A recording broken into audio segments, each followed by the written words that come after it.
And I'm thinking, I have to be there by 10, I have to be there by 10. Anyway, so we arrived. It's a little bit, thanks for your patience, but I guess people are still coming, so it's So not here's your irate audience. Pardon me? Here's the irate audience. Exactly, everyone looks furious, no? And some people already left because they were so impatient. So, Beethoven, the project, did some of you know me from a couple of years ago? Yeah. Yeah? Where we played with the Jacques Thibault Trio. Yeah. And we did the 4 concerts. We did a Baroque evening, just Catherine and I, my wife, who's here. And then I proposed, I guess, to Deirdre, why not Beethoven? Because apparently, that I think was the Purcell Quartet, no? That many years ago. Anyone present for that? Yeah. Really? Yeah, it was very good. Did the complete Beethoven quartets? Yes. How many years ago? 30? Yeah. Really? So it was the first festival ever? Yeah, that was the first. Yeah. And they played this year. And apparently, in fact, they called me the other day and said, Kai, are you around? Because someone was sick. One of the members was sick. Yes. And unfortunately, I was in Calgary, but I don't know what I was supposed to do. Just sit in on the Purcell Quartet that's been playing together for 30 years. I don't know. But anyway. And Deirdre said, yeah, why not? It'd be a nice occasion to repeat the whole Beethoven idea. And Catherine and I wanted to celebrate our 10th anniversary, playing together and being married by another 10 or by some event, and so we thought, why not do all 10 Beethoven sonatas? And so that we made a bit of a project of this year of performing around. We started in Calgary, and then we played in the series in San Diego, in Barcelona, which is where we live, in Cervera, which is a town close to Barcelona, and I guess this is the 5th time, but it's also the first time we do it back to back. We always put days in between, but because it's festival atmosphere, just boom, boom, boom. It's okay. In 3 days, so we'll see if we're not pale and exhausted by the 3rd day. It'll be an interesting experiment. And so we're going to do all 10 Beethoven sonatas. Who knows the Beethoven Violin and Piano Sonata? Thomas, you. Really? Oh. Anyone know this theme?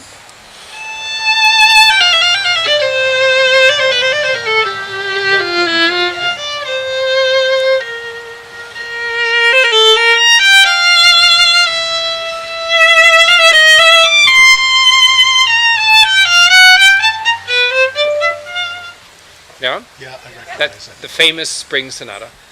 That's evening 2. second piece. The great thing about doing all complete works, it's very different from the quartets, because the quartets really cover the 3 periods of his life, whereas the violin and piano sonatas don't really. It's really first and second, and maybe just touches the beginning of the 3rd period, which is the crazy a little bit, where he pushed the form and structure of the pieces, which is the 3rd period, and that's with his 10th sonata. And for those who will come to all the concerts, it's fascinating to hear how different is the 10th from all the others. I mean, the 9 other sonatas are great, are wonderful, so imaginative, and one of our worries of doing 10 sonatas is, won't people think it's just too much meat and potatoes, it's just too much Beethoven.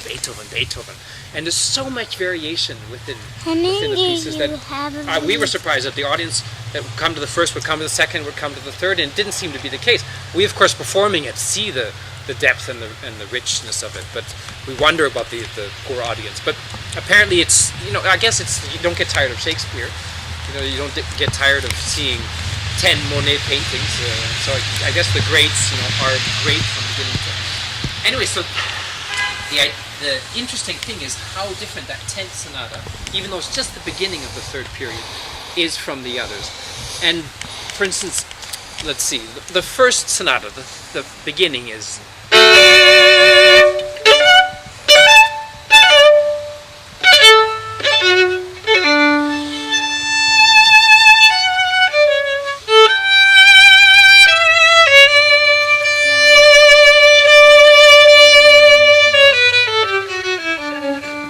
Yeah? The second sonata is...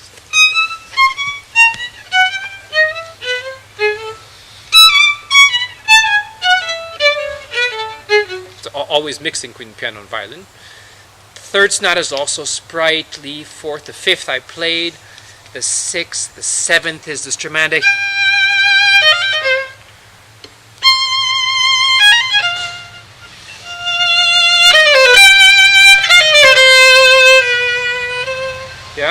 The 8th is...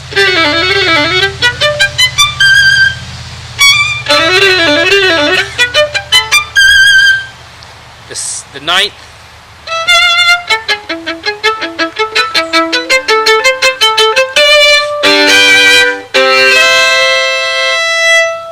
And the 10th.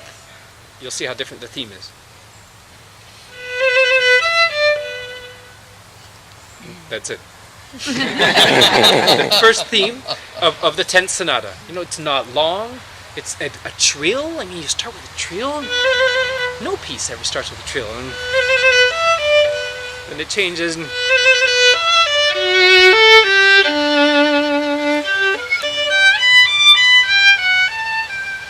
just very unusual. Even the middle movements, for instance. There's the famous of the spring sonata. I'll take come back to it. Let's see. The 7th is.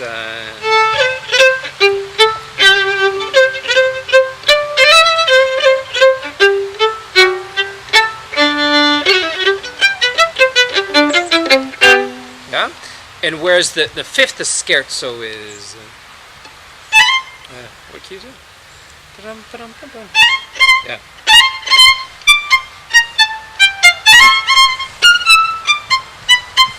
Whereas the scherzo of the 10th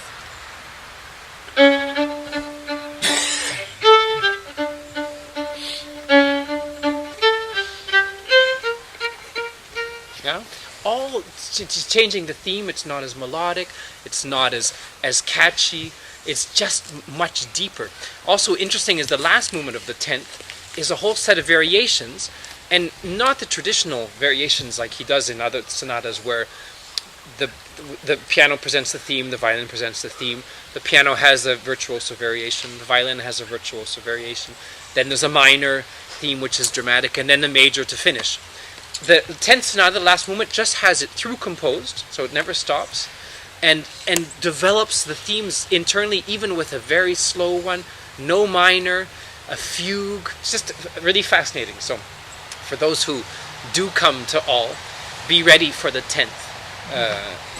We put it in a special spot also because we didn't want to do it in order 1, 2, 3, 4, 5, 6, 7, 8, 9, 10 for a few reasons. One, we think it's a little too obvious just to do it in order, and two, it's a pity to finish with the 10th where we need to finish with something a bit more brilliant. So we finish with the 9th, which is maybe the most virtuoso and the longest of all the pieces, and then third, to put it in a special spot. So we put it in the middle on the second evening at the end, and after the 8th sonata, which is kind of short in the same key, which is this one.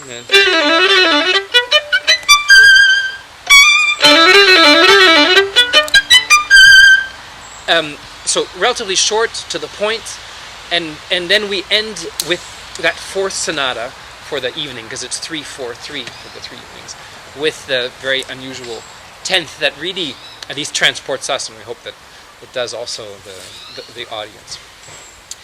Let's see what we could play, because we're probably going to hear my violin more than the voice. I just remember doing this 2 years ago and thinking, we never play outside, except maybe on barges or whatever, or in Hollywood Bowl, or places that are really concert halls with audience. And it is unusual thinking that this comes from that.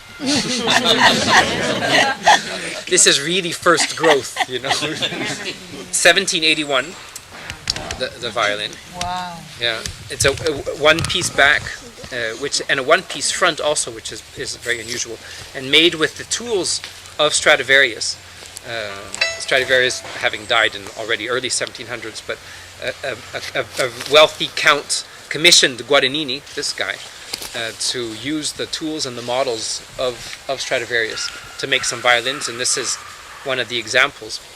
And it just always amazes me to think, I don't think there's any trees around here from 1781. or I mean, and if you see books from that period, you can hardly turn the page.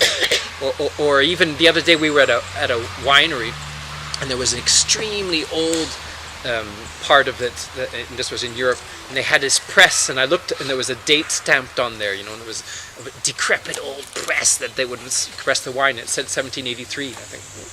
Yeah. And this thing, modern, playing, hours traveling, changing climates, a lot of force, sweat, 4, 5, 6 hours a day, in and out of halls, in and out of planes, just because of varnish? I don't know. Okay, let me play something. Maybe we should get you all singing. Who's going to come tonight? Yeah? So what if I at least get you guys to sing these themes of these so that you recognize them all tonight. So as I played, the first sonata went.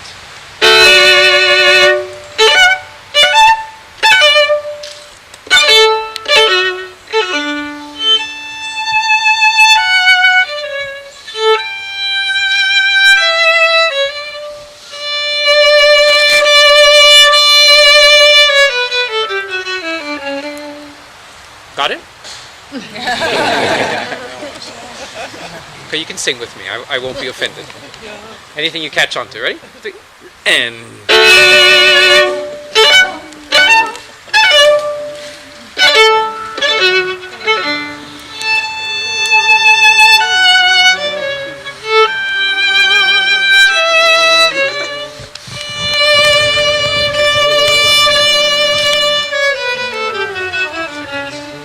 I don't see you singing, Mr. Canada.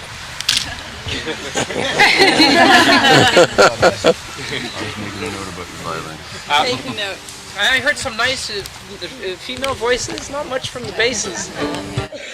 But it's true, it's difficult to recognize it at first. Okay, now a second chance. That's, by the way, we start. One thinks, how do you guys play together? Just breathe.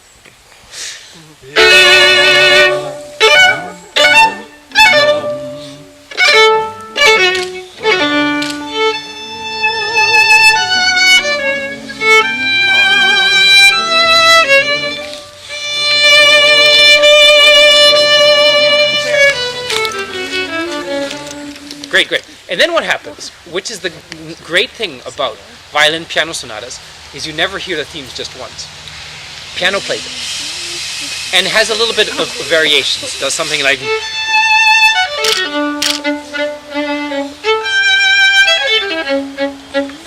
which is the same idea but with some variations. So the great thing is it's like the piano concerti also, or the violin concerti. You hear the whole orchestra introduction with the themes, then you hear the piano that repeats them all. And this is always really, that you can follow it within all the sonatas, is of course it sounds extremely different on violin and on piano. And some things the piano can do, the violin can't, and vice versa. For instance, sustain. She can't obviously do this. So they fill it.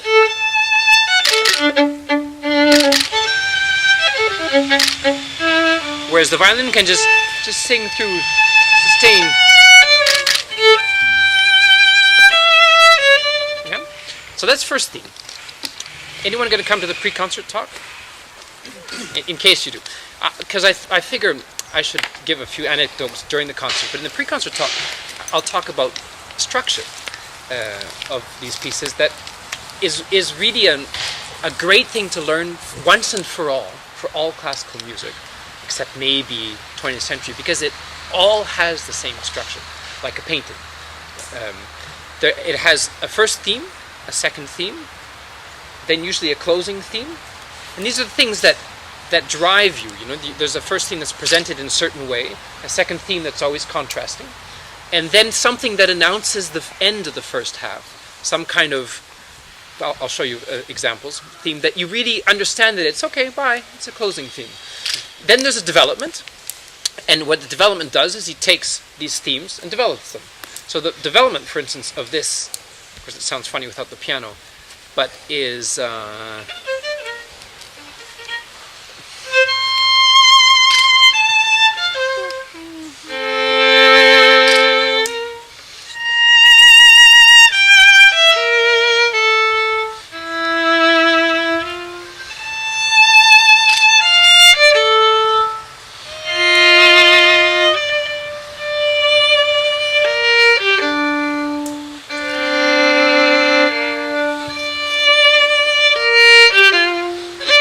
So that's exactly from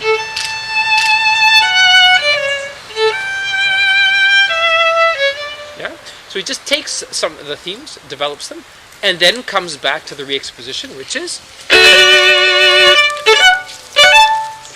so he drives you. He really is, the whole process of development is getting a little bit lost, and then taking you back home, which is again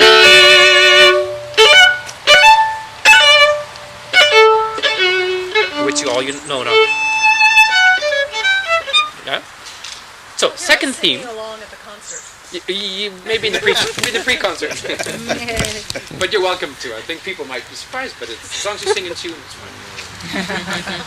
So the second theme, which is contrasting. So you know the first thing is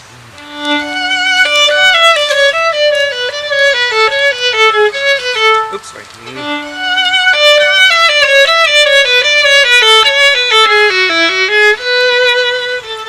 So very different from. Let's sing it. And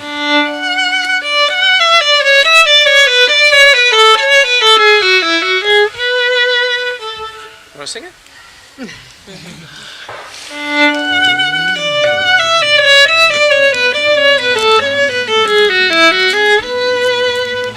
Exactly. And then the piano does it, or actually the piano starts it.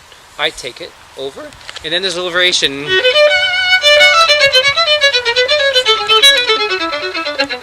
Just the same thing, but just in a triplet, a reduced version. So those are the two themes. Everything else is transition material, except for the closing theme, which in this case is.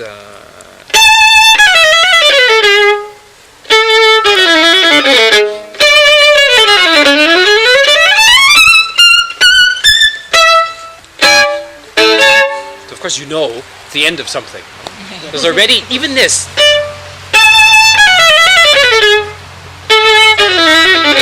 You know it's announcing something that's going to end. It's not at all like.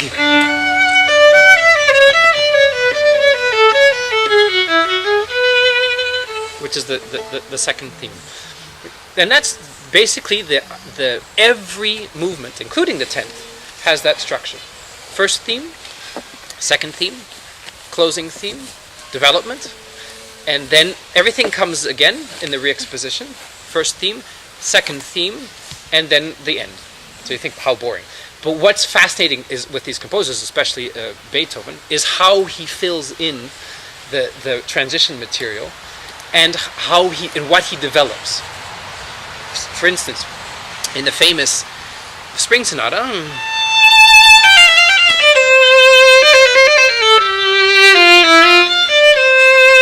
very singable.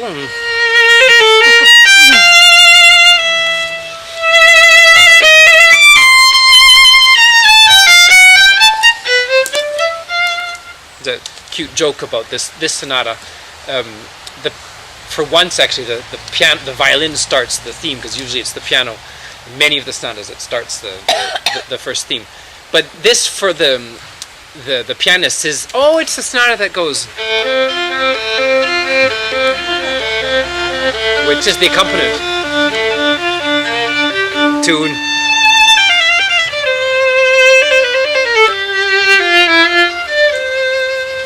So that's first theme. Second theme.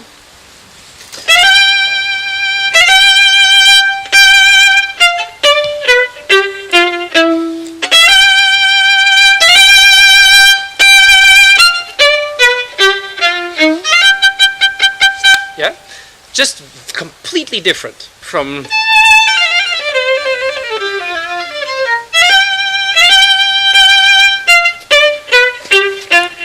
So one very lyrical, and the other almost martial, almost proud and majestic. And then a very typical theme that sounds like a closing theme right at the very end.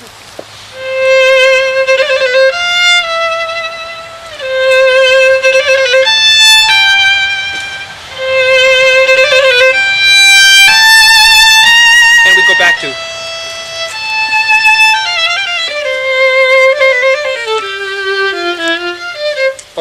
one detail for those that are following structure is that most often the case we repeat the first section.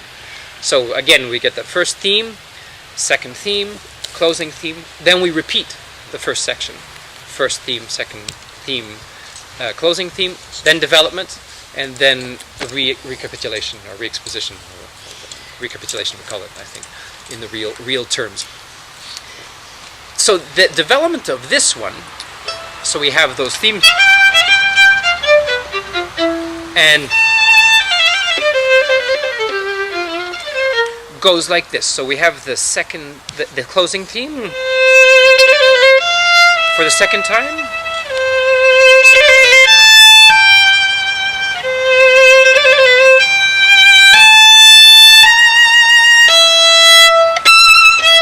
What key is it? Wait.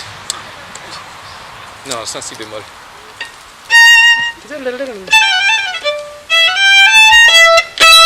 There we are. So it starts with a shock and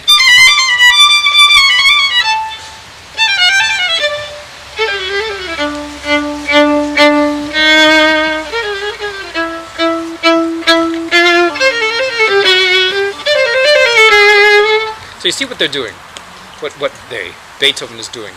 This theme,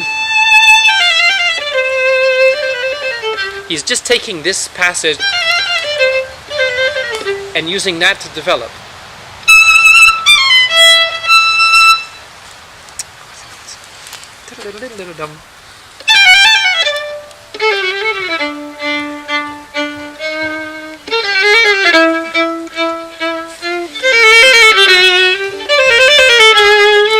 Just taking one little element of the theme and developing.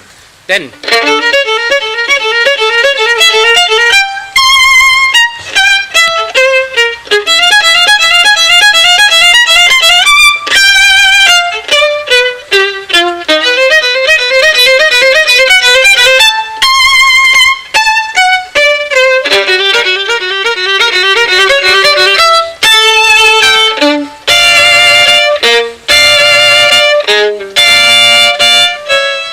which theme did he develop?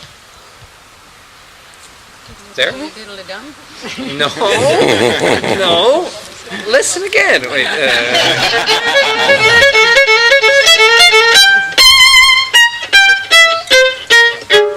That was from... Sound familiar? Come on, you guys. Wake up. Yeah? The second theme. No, and you'd think, at least this is what I imagine, is the audiences of the time knew so much. This is why they were so fascinated by Beethoven later on, is that he would take that form and pervert it a little bit. That all of a sudden, you'd think he'd be developing the first theme and he was developing the second theme. You'd think you would never develop the closing theme, but the closing theme would become the main element of the development. Then when you're least expecting the re-exposition, boom, there it comes.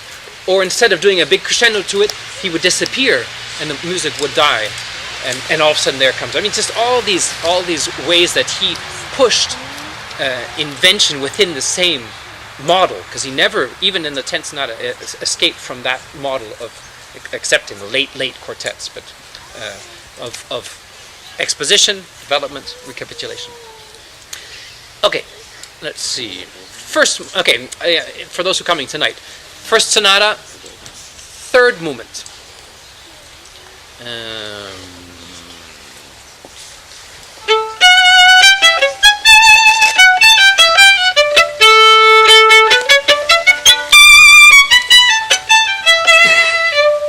So I'll play it again and then we'll sing it.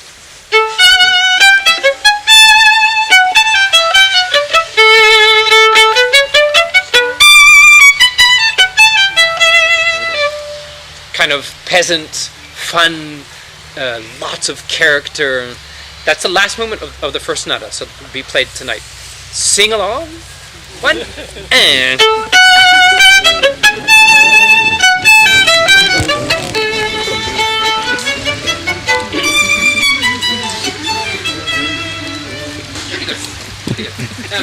This is technique Beethoven is he doesn't just do,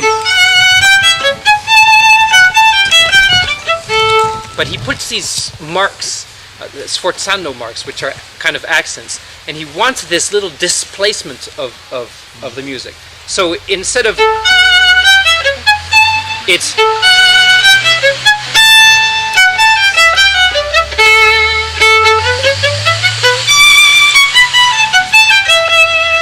right. So it's not just 1, 2, 1, 2, but it's 1, 2, 1. Da, dee, da, da, da, da, da, da, and so it has a little displacement, which is he does many times in a lot of his music. And the more you can know it, the more you follow. Oh, that's odd. The more you're just a kid listening, and you just let yourself be taken of the trip. Say, why does he put an accent there? Well, he wants it, and then he develops that accent. Later on, he goes.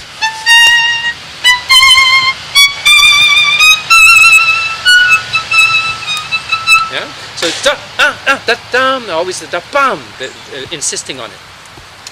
The form of many of the last movements, and that's not all for all of them, is what they call rondo. And rondo is basically an A section, a B section, A returns, then C, A, B, A. So A, B, A, C, A, B, A, or something of that type.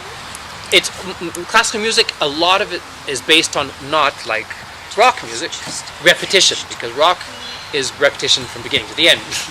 Whereas the idea, sorry for the rock fans, but it's true, it's the same rhythm beginning to the end. Someone's going to argue the contrary, I'll challenge you. So and the idea is that it's true to sing it once after I played is difficult, but to recognize it after a certain amount of times, then you feel at home again. And so he does the A section, I play it, and the piano plays it. Then we go to a different section that's a bit developed, and we come back, we think, oh, there we are again. Then we develop a little bit more in another section, and then back, there we are again, and etc. So it's really this way of taking you on a trip, taking you back home, taking you on a trip, satisfying you, getting lost, taking you back home. And then we usually end up again with the same theme at the end with the A section. And that's what they call a rondo theme. And I would, let's see, the first sonata, the second, the eighth, probably a good half of the last movements are this rondo theme, which is always, again, just based on repetition. So you don't have to think, oh, that's all new. It's just, back at home is nice. Second movement, Beethoven especially is known for his adagios, which are slow movements.